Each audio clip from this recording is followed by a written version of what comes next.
Hi! In this video, I'm going to talk about sex, gender identity, gender expression, sexuality, and romantic orientation. So whether you consider yourself an expert on these subjects, or you're a bit confused by all the terms I just threw at you, welcome. I'm glad you're here, and I hope you enjoy this video and maybe even learn something new.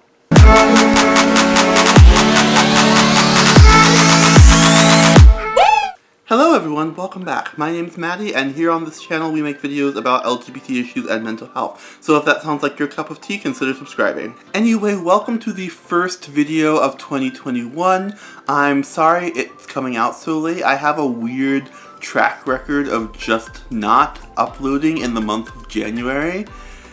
And sometimes February. But yeah, lots of things happened, and then even more things happened, and then we ended up in the hospital. Fun stuff. But we're here, we're alive, and I'm still of the opinion that 2021 is going to be an absolutely incredible year. I mean, I just got engaged. Like, that's incredible. I'm really excited about 2021. As for things going on with the channel, keep an eye out for updates about live streams, as we're going to be doing a lot more of those this year.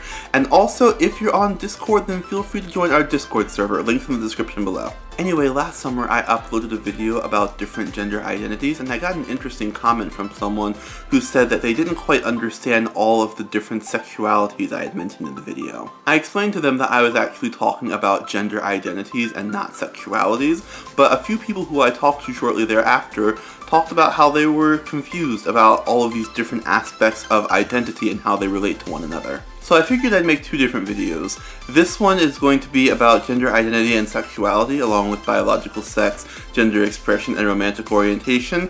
And then at some point in the future, I'll make a video talking about different sexualities the same way I talked about different gender identities in my video, A Guide to Non-Binary Identities. So first, let's address the difference between gender identity and biological sex.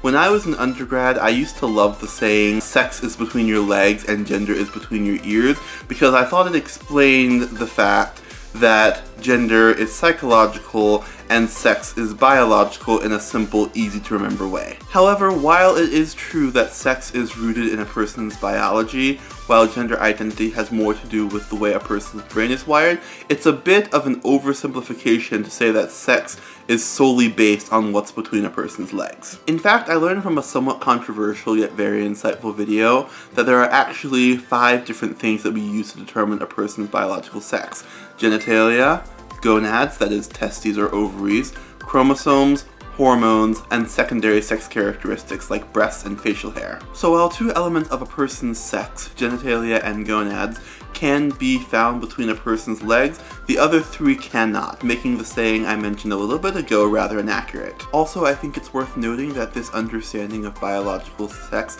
completely disrupts the idea that sex is binary. It is not. Intersex people exist, and they're about as common as people with red hair. Still, biological sex has to do with the way we understand a person's biology based on the characteristics I mentioned above, whereas gender identity has to do with how a person understands and perceives their own internal sense of gender. It is most common for a person's gender identity, who they understand themselves to be, to match up with their biological sex, how their body is structured. However, there are some people, such as yours truly, whose gender identity and biological sex do not match up 100%. People who have a mismatch of gender identity and biological sex are known as transgender, whereas people whose gender identity and biological sex match up are known as cisgender. Before we move on, one thing that's important to note is that gender identity isn't just a feeling. Studies have shown that while there is considerable overlap between male brains and female brains, there are differences between the two.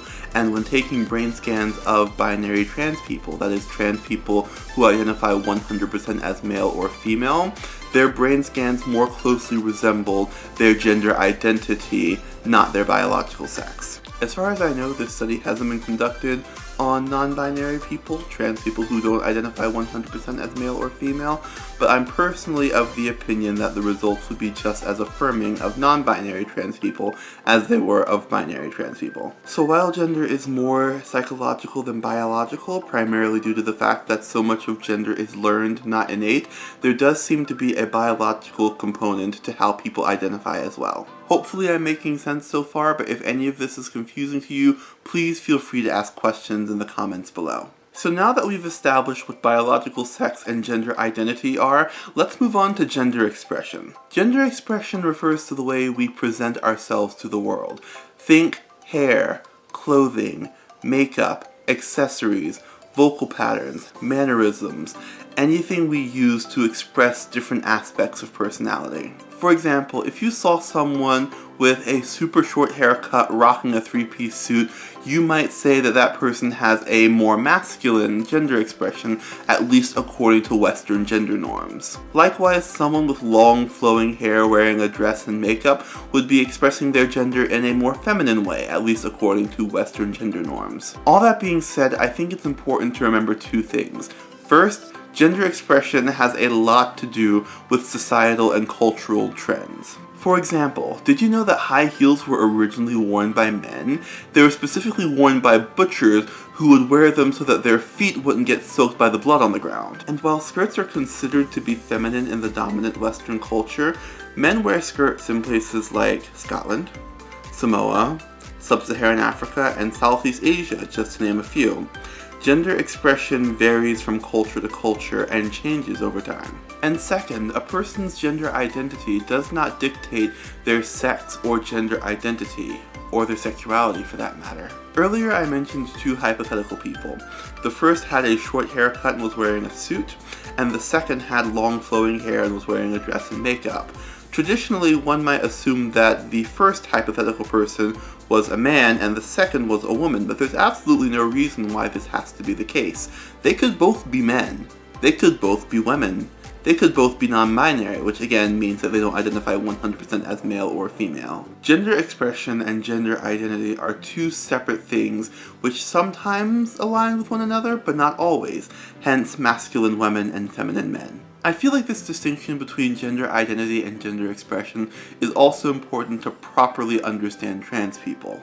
Early on in my transition, I had someone tell me that I didn't need to be a trans woman because I could always just be a man who wore dresses and makeup. And she got one thing right, which is that men can, in fact, wear dresses and makeup and still identify as men.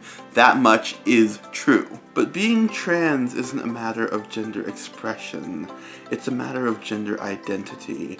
I'm a trans woman, but I can count on one hand the number of times I've worn makeup in the past 6 months. And while I have started taking a liking to dresses and skirts, I'm typically most comfortable in a t-shirt, flip-flops, and athletic shorts or sweatpants depending on the weather. I'm not a trans woman because of how I dress.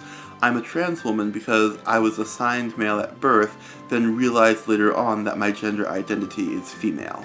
And no matter how I choose to express my gender remains constant. Wearing a ball gown, still a girl.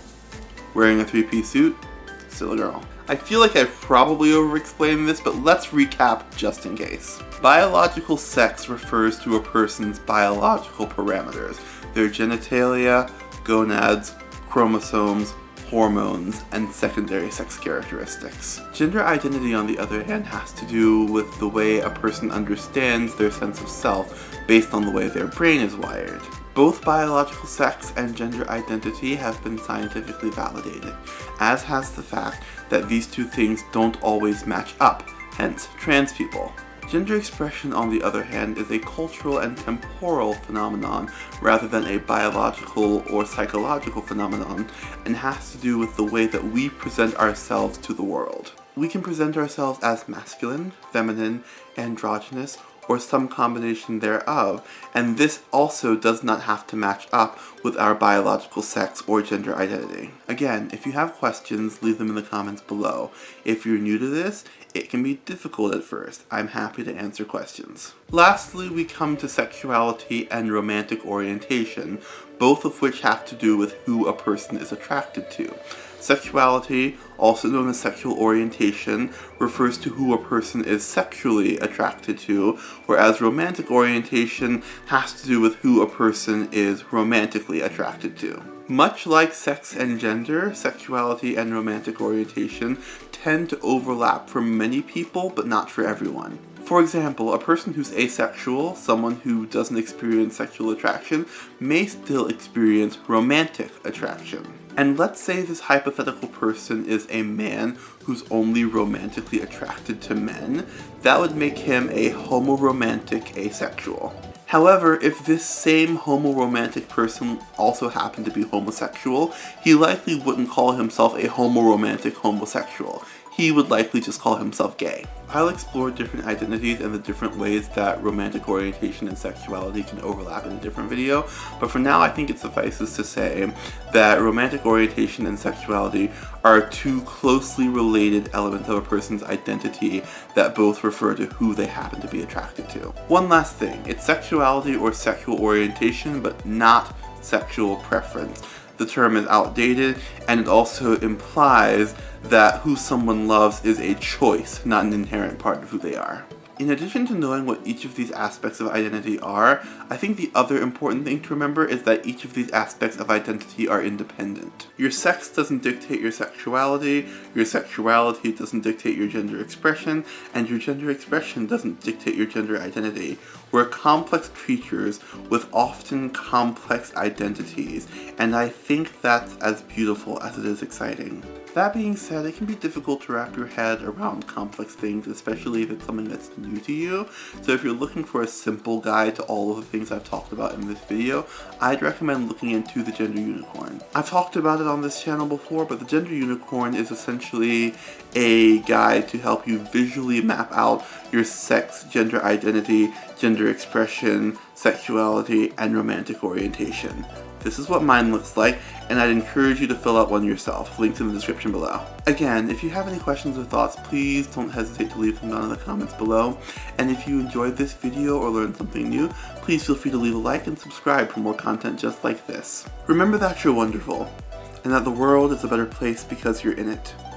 And as always, thank you so much for watching, and I'll see you again in the next video. Bye!